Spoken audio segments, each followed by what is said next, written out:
Hey guys, thanks for joining us today. Throwing a quick video together for some frequently asked questions we get in our CPR courses, one of which is, obviously, what is the main difference? We're talking pediatric, we're talking child and infant. So what are the main differences for CPR as it relates to that? So first and foremost, it's important to understand, what is the main difference, right? So the infant is classified as any individual younger than 1, so newborn to 1. And we also have a child, which is usually 1-year-old up till puberty, let's call it age 12-ish. Or they weigh less than 55 pounds, right? So that would be what we classify as a child. Also remember, we have 3 foundational action steps. We have our check, our call, and our care. So with that said, starting out with our first step of check. We check the scene, make sure it's safe. We're gonna do that for both infant and child. After that, what we'll do for the child is we're gonna tap with 2 hands on a shoulder, shout, "Are you okay?"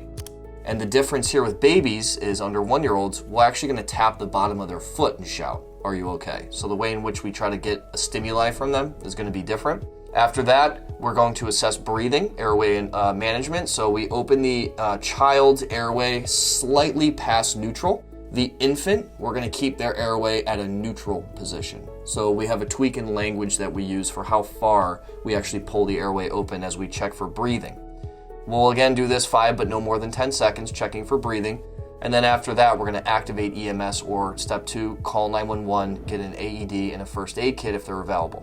Now, when we start care for cardiac emergencies, we'll begin with the child first. We'll kneel beside the child on a flat, firm surface on the floor, and we may need to use a one-hand technique where we take the heel of our hand, place it right across the center of the nipple line in the middle of the chest, and we're going to compress about 2 inches deep at a rate of 100 to 120 compressions per minute. We'll do 30 chest compressions, slightly past neutral airway, pinch the nose for the child, and we'll give 2 rescue breaths or 2 mouth-to-mouth breaths if you choose to do those. Now, that is what it would look like for a child. So again, for an infant, when we get actually into the care step, which is giving CPR, we're going to use one of 3 techniques. We can use an encircling thumb technique, in which we encircle the chest and use 2 thumbs on the center of the chest, just below the nipple line, and we'll push with thumbs.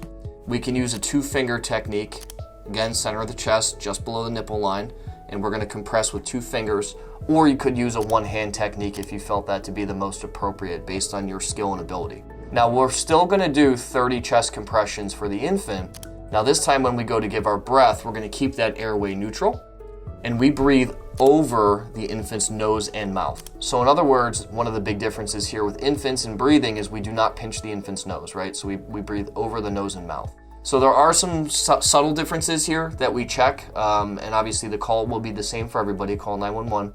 And then the care, we slightly tweak the skill based on the individual size. So hopefully you guys enjoyed today's content and learned something new. Feel free to reach out if you have any questions. Thanks.